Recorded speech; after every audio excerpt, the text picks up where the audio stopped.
Welcome to TechConnect. On this episode, we're going to talk about digital transformation in industries such as utilities, oil and gas, and manufacturing. We're also going to talk about data and its importance in helping to automate workflows and to increase operational efficiencies.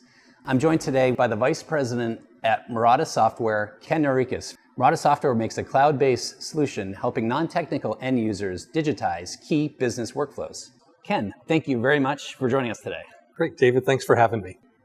Before we jump into the weeds about digital transformation and forms and different solutions, tell me a little bit about yourself and a little bit about Mirata Software. Okay, great. As you said, my name's Ken Noreikis with Mirata Software, and my background is I've been in the technology space for a number of decades now, primarily providing solutions to large enterprises and primarily providing solutions to large enterprises running SAP as their back end. Okay, and I joined Mirata Software at the start, probably about coming up on 7 years now. And where Mirata was born out of was the founder of Mirata in a previous life founded a company called Cyclo. And Cyclo was founded in the 90s, and and their claim to fame was digitizing work orders across the industries we talked about, right? So whether it was utilities, oil and gas, manufacturing, they became the de facto standard in the industry. Fast forward to 2012, they were acquired by SAP. So, and SAP took the product and was wildly successful with it after the acquisition. Our founder retired, failed retirement. Too bad. He failed retirement. I wouldn't mind one of those. Drove his wife crazy, right? So I don't know if he failed retirement, drove his wife crazy. And then started talking to some of our old customers and saw, a problem that existed at Cyclo still existed after he retired, which is there was still paper everywhere. So even digital work orders got digitized, there was still paper everywhere. Talked to a number of our old customers, and he came up with a concept, an idea of, I'll say, building a different mousetrap. Okay, because there's lots of different form solutions on the market, but they were all difficult to use, difficult to program. He had a concept of making a better mousetrap to make it easy. Formed Mirata, built the technology, created patents, and here we are today. Wow. Maybe, that, first of all, it's a fascinating history. Just talking a second about sort of utilities, because I know that's one of the major markets that you guys play in. What are some of those big reasons or drivers for utilities to go through a digital transformation? Because it's not an easy process. And sometimes when I think of utility companies, I think of pretty big companies that may have been regulated to some degree over the years. That's a big change, right? Yeah. So what would they need to look at? Yeah, and I'd say, why are utilities digitally transforming? So one, always starts with the customer, right? So customer expectations. So customers have expectations around the service that's going to be provided and how the utility is going to respond. So that's number one. Two, the utilities have an aging asset infrastructure that needs, more care and feeding to be proactive about keeping the infrastructure up and running. Utilities have an aging workforce that's retiring, and as the next generation of worker comes in, that they have an expectation that they're going to be using technology, right? And so you have to react to that to bring the next generation in, and then ultimately, of course, driving more efficiency and improving safety. Okay. Right? Yeah. What makes it harder for them to do that? So what are those hurdles? I mean, I think, us and our audience probably know a lot about trying to go through this with IT changes and system changes and then kind of the adoption of those things, as you said. What are some of those hurdles? Yeah. I mean, so it's a big technology shift, right? So it is a big lift to digitally transform. And if you look at the challenges, I'd say one would be skills, right? So the IT skill set that's required to do it. And then since it's primarily an IT project, the cost and expense and time related to build out, the digital platform. That's number two. And then three, to get the efficiencies, you have to automate your workflow, right? So that's complicated to automate your workflow. And then, as you mentioned in the intro, it's about the data, right? So you have to collect that data and you have to feed back in systems, and that's complicated, right? Yeah. So those are all challenges that organizations are faced with, and that's part of why Mirata was born, right? So we can lower the skill set required to digitally transform, right? We can automate workflow without coding. we could put the data wherever it needs to put. So we'd like to think we're a key component to really simplifying the process of digitally transforming an enterprise. Okay. You're working with utilities and oil and gas and manufacturing and some of these other verticals quite often in this journey of their digital transformation. How do you, if you're sitting down at the table with their executive team, what advice would you give them as a partner in helping them on that journey? Where do they really start? Yeah, so that's another good question. So if you look at digital transformation, I'd break it out into two big components, right? So one is all of the back-end infrastructure. So the back-end ERP, the back-end EAM, back-end scheduling, right? And then the second part is the work execution. So enabling the work in the field, okay? And that's what we think is the hard part. And when we talk to, let's take utilities, for example. Right, utilities have been digitizing work orders for the past 20 years. Okay, so that's been happening for 20, maybe 30 years, and but the challenge is there's still all sorts of other processes that are paper-based that kind of orbit that work order. Yeah. Right, and so parts digital and parts still paper. So what we encourage our customers to do is really take a holistic view of it, take a long-term view of this, and say, okay, how can we eliminate paper across the entire organization, right? Because when this digital transformation happens, this is technology that's going in that's going to be there for the next 10 or 20 years. So we encourage them not to just do a lift and shift of what they've been doing for the past 10 or 20 years with digital work orders, but look at it more holistically and say, with this platform, how can I put in a platform that I can leverage for the next 10 or 20 years and really eliminate paper across the entire organization? Yeah. You're talking about the business processes, like making sure that they're not just repeating what they've done maybe in an inefficient way, online and with digital tools, but actually rethinking their business processes as an organization. Oh yeah, and we have a good example. We have a large utility in California that we started working with 5 years ago, right? And at the beginning of the process, they cast the vision for their operations and maintenance group, and the vision they cast was, over time they wanted to go paperless across operations and maintenance, right? So that's a big lift, okay? And and then when they looked at it strategically, they said, to make this happen, we really want to enable the business to, over time, kind of chip away at it and digitize processes as you go and be able to control it within the business, so the business was able to set their own priorities, establish their own framework, and then over time, as the business dictated, as the business decided their priorities, they were able to control it. And for the past 5 years, every year they go into it and they chip away at more and more processes to get to the point where they're going to be paperless over time. Yeah. All right. That last, I think you talked about this a few minutes ago, but that last mile of encouraging behavior that the workers out in the field, the technicians, are using the software, right? Are using those digital forms instead of paper. That can be challenging, right? Because we're also, we're selling as Panasonic, as Toughbook into public sector and federal governments, so there's lots of kind of established processes. Do you guys have to train? Do you have to educate? How do you adopt usage of your software into their process? Yeah, because I would say you start with the user in mind first, right? Because the solution needs to be easy to use. It needs to be intuitive. Because in order to drive adoption of the solution, the users have to appreciate the solution, right? And to get the ROI and the business value, if the users don't adopt the solution, it doesn't get used, it gets put on the shelf, you don't get the ROI, right? So we always start business process first, right? So you start with the business process, define the ideal business process, and then build an experience on the mobile devices that the users are going to appreciate, use, and be a tool to enhance their job and not make them experts on the technology. A good example of that is in the SAP space. There's a product called SAP Service and Asset Manager, and and this offering is intended to digitize work orders across a wide range of industries, and it's been built out to serve a wide range of industries and a wide range of use cases. And then from a user perspective, the users are required, this is an example of technology first, right? Because then the users are forced to click through many screens, go through many different fields because they have to adapt it to their needs, right? And that becomes a challenge to usability. It becomes a challenge to adoption. It's complex to use.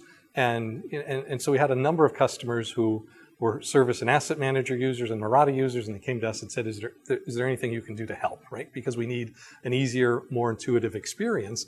And we extended our client that we have embedded in SAP Service and Asset Manager so that now the users can configure the experience on top of Service and Asset Manager and really tailor it to their specific needs, right? And eliminate the clicks and eliminate going through the different screens. And like a good example of that would be in the utility space if you have to replace a meter, right? And you're going to go out and you're going to take an old meter out and you're going to put a new meter in. There's like 2 pieces of data, right, that you have to get to pull out the meter, and there's 2 pieces of data. Why go through 10 different screens and 22 different fields to collect data? Just show me what I need, when I need it to do my job at hand. And that would be an example of the second example that I gave you, is that's the example of business-led transformation, right? Yeah. And let the workflow dictate how the technology is going to adapt and support the workflow and the worker. So you're really listening to your customers, and I imagine getting feedback from the frontline workers on how to improve your products, right? Oh, yeah, absolutely. And again, with the zero code designer that we have, since it's not a coding project and we have a zero code designer, we have the ability to sit with the users and build out, the POCs early in the process, build out iterations of it, get feedback, and then just keep iterating until we really have refined and honed the experience to meet the user requirements. Yeah, you beat me too. I want to talk a little bit about how you deploy these things in some of that zero code environment. But first, real quick, like Panasonic Connect, we make tough books, so these are rugged devices, right, that are used out in the field in extreme situations, weather conditions, ruggedized, right? When workers are out there in the utilities, in oil and gas, they're out in the field. They need to capture data at that point of activity, right, in order to get it in. How do you consider that in kind of the full solution, right? I think we have a lot of examples of a technician climbing up a windmill and trying to put in some data, or just out and about from a cable or a gas provider out in the neighborhoods. That's sort of that last point, right? That last mile. So how do they do that, and why is it very important to capture that data? So one is let's use an example of you're out doing an inspection in the field, okay, and you find an issue on the transformer in the field, okay, and if you find the issue and you're supporting that process on pencil and paper manually, right, that issue on that transformer is not reported back to the ERP system, to the field workers back in the office, enters the data into the back-end system. Hopefully they can read what they've scribbled on a piece of paper, right? They can get it entered accurately. Yeah. And then the process to perform the repair or the maintenance doesn't happen for hours, right? As opposed to now you're on a industrial device in the field, right? In the rain, wind, cold, right? Wherever they're at, you're collecting the data, and they find that same issue. They have immediate connectivity to their back-end system to create the notification to kick off the repair. And ideally, what happens in that scenario is you're going to catch issues before they become issues, right? Because if something's slightly out of tolerance, you can capture that, get the notification kicked off, get the maintenance done before it becomes a problem and the equipment goes down. Yeah, identify it early, get that data in, be able to solve it, make it actionable. Yeah. That's good. On the, you mentioned zero code, so we hear terms like buzzwords or software development, no code, plugin, or low code. In your definition, how do you describe zero code in your product? and you are right. There is no code, low code. There's code this and code that, and here's what we view as the challenge, right? All of the solutions that call themselves no code, low code. Notice there's still code, right? And there's still low code. And if there's code required, that means it's still an IT project, right? So, and if it's still an IT project, then the business is still dependent on IT, is still dependent on competing for resources with the rest of the organization, is still dependent on expensive resources to, execute their project.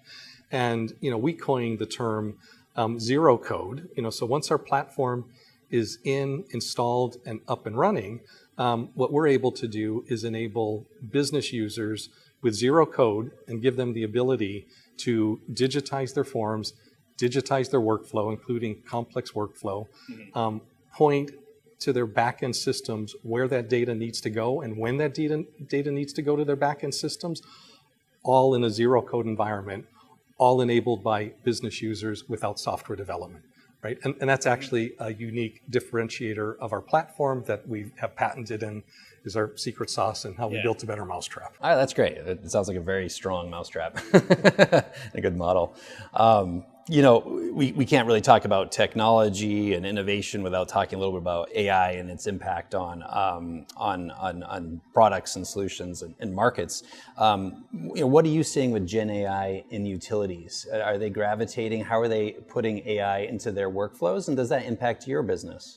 So there's obviously a lot of excitement around AI, right? And particularly in utilities, because ultimately with AI, you can leverage AI, to get to a predictive maintenance world, right? And start capturing, collecting data, capturing data, predict when failures are going to happen, and address it before it happens, right?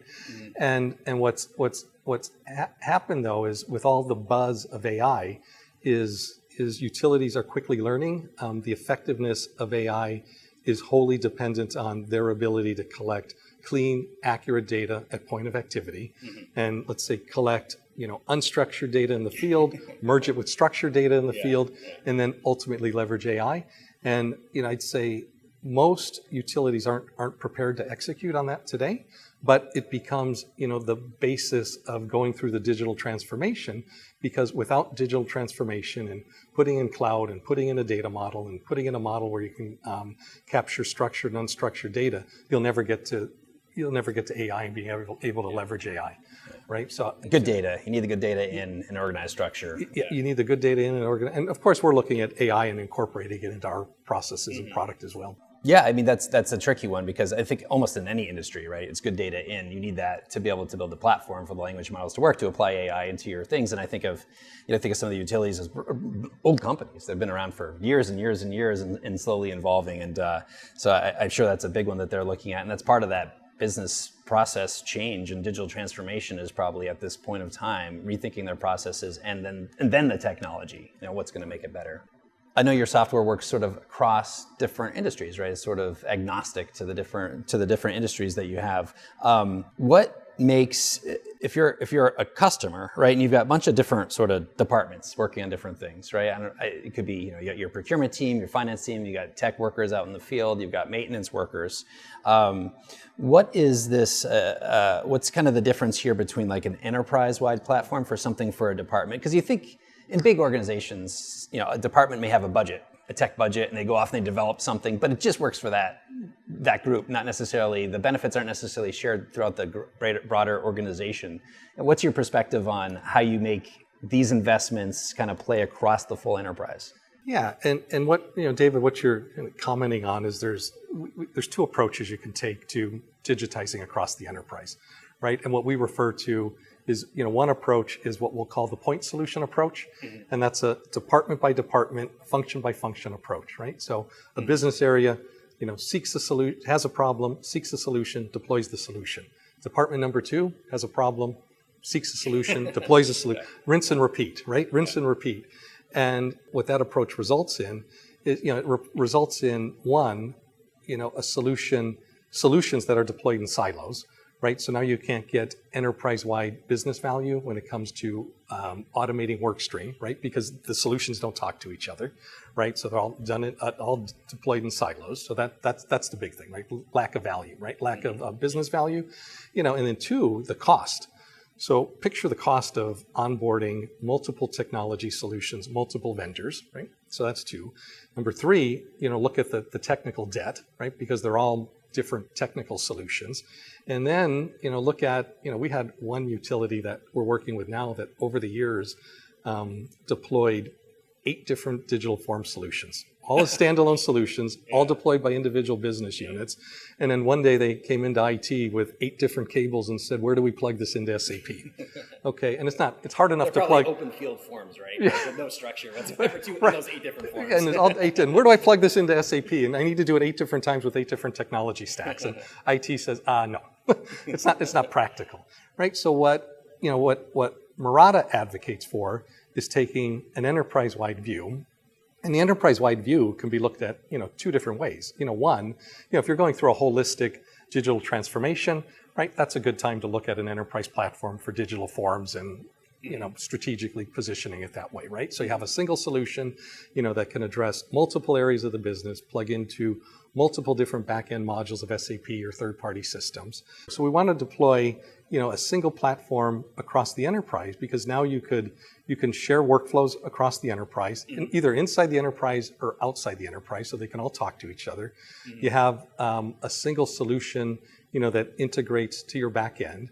And then, the approach, you can either look at it from an enterprise perspective to start, or if an organization's not ready to look at it from an enterprise, what we advocate for is at least start with an enterprise platform and deploy one use case and have the platform in place where then you can leverage it and grow on that platform as time goes on. Yeah. Right? And don't end up in the position where you have 8 different solutions and potentially 8 different. There's a big thing too there is like you end up competing for your own IT team's resources in 8 different times, right? So you may just run out of resources to deploy something because it was just department by department versus across the company. And what ends up happening is you just end up with very, very limited solutions that get deployed, right? Because you're not going to integrate 8 different solutions to your back end, right? So you're going to get part of the answer where you're going to digitally collect the data, but you're digitally collecting the data in a silo. A single area as well that you still have to figure out how to move back to your I guess there'd be a balance there too, because you want to customize the form or input for that specific use case, which may be run by a certain department. You don't want to, put everything in there and then have nothing work well. You want to make sure it's customized enough for each of the, let's call them departments in a business to get what they want out of it at the same time as you get scale. So I guess it's a little bit of a balance, isn't it? Yeah, and the balance there is we work with, because and to be clear, we need to work with IT to set up the infrastructure, right? So the platform and the infrastructure has to be set up by IT. IT has to establish the connections to the back-end system. IT has to set up data governance, right? SAP has to, or the internal IT department has to set up, who has access to do what in the platform. But once that's enabled, then each of the business units is then enabled to have their own business users digitally transform their business processes and do it at their pace and set their own priorities. Yeah. And then with the zero code, that customization piece is relatively easy at the implementation level.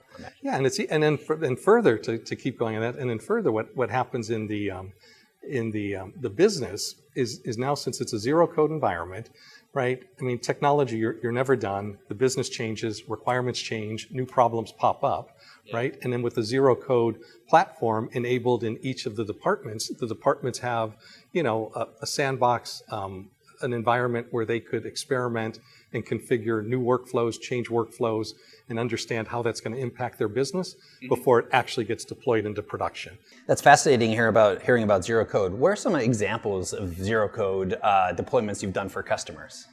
Yeah, and what we like to talk about is, so for example, we have a large utility in California that's enabled their maintenance planners to build digital forms. They have maintenance planners that have built probably 500 different digital forms. We have another utility that has their asset engineers building digital forms. We have an aircraft engine manufacturer that has aircraft mechanics building forms, right? So we're truly able to enable business users to build the forms.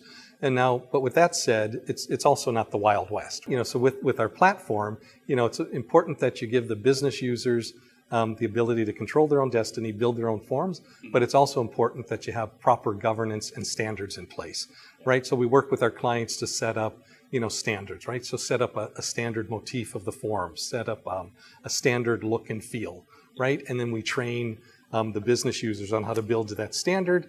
And then we have a QA process set up, where it comes back to a central group to review to ensure that it's adhering to the standards. And then there's a whole process where that form is ultimately released and put into production, right? So we enable business users, but we do it with controls and governance around it, so we're able to maintain. Yeah, that's actually it. So we work. That's good stuff, because we actually work with IT to set up the guardrails in terms of what the business users are able to accomplish and what they can do and can't do, right? So IT sets up the guardrails. business users are enabled, and then a process is set up to ensure that they adhere to the standards and governance. I love that. You're empowering the business decision makers to make those decisions on customizing the forms to best fit their use case, but you've got guardrails in place with IT. Yep. That's awesome. That's absolutely. I'm just curious about when you go to market with your solution, there's a lot of stakeholders in organizations, and I would think in some of these bigger utilities. I mean, I know there's smaller companies that you're partnering with as well.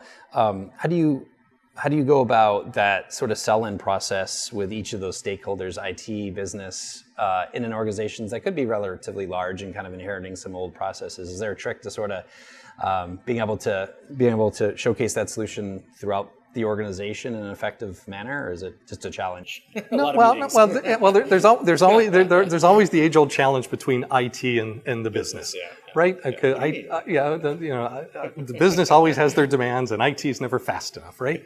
And what we'd like to think is we'd like to believe that we can serve all the interest in the organization, right? Because if you look at IT, what's IT concerned about, right? IT is concerned about having a secure solution. They're concerned about having controls and governance in place, and who has what access and when they have access. IT, guess what? They don't want to be in the forms building business, right? That's not what IT wants to do.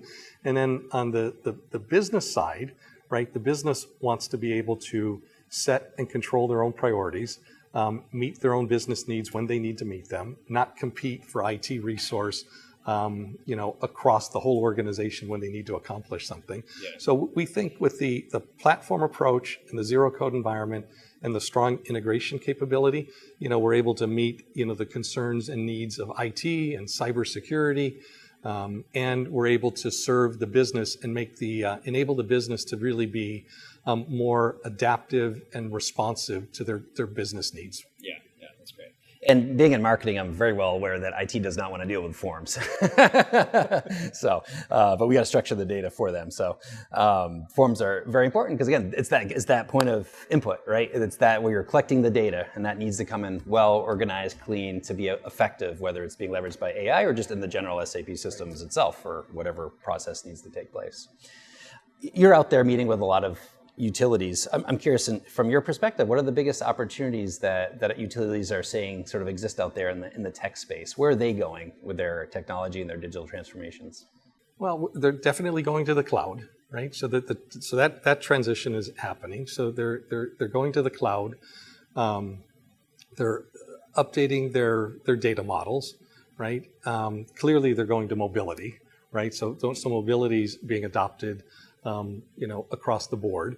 And then, and they're also looking at tools like a Mirata that really facilitate and enable those business processes. Yeah. Well, there's a lot of technology out there, and and they work in so many different ways. And it got me thinking too, because your customers, while you're B2B, you're offering your solutions into enterprises and the utilities and different verticals. Ultimately the end customer, the B2B2C customer, benefits from this digital transformation. And I'm seeing it with some even bigger utilities in New England and in my neighborhood, of getting text messages, alerts, and so clearly they've done a site visit. I get a survey, so it's being integrated. It seems to be working, right? Yeah, and that's that whole customer experience, right? Yeah. And that's the whole like Amazon driving that expectation in the market, right? Yeah. Right. I mean, so there's that expectation of the consumer and the market that they're going to have real-time information, real-time updates, know the minute something's going to happen, know if something goes down, when it's going to come back up and running, right? So that's clearly the expectation of the consumer. Yeah, no, that's great. I think it's benefiting everybody. So, Ken, I really want to thank you for your time today. This has been really insightful, learning about your work, what you're doing in digital transformation. We're excited to be a partner of yours at Panasonic Connect with our Toughbook devices. We're serving the same customers who are out in the field collecting data, whether it's hardware, software, or a combination of both of them. So I really appreciate your time being on TechConnect today. Okay, great, David. Appreciate the opportunity. If you enjoyed this episode of TechConnect, hit subscribe. Stay connected with us so we can stay connected with you. I'm David Sholkovitz, and this has been TechConnect.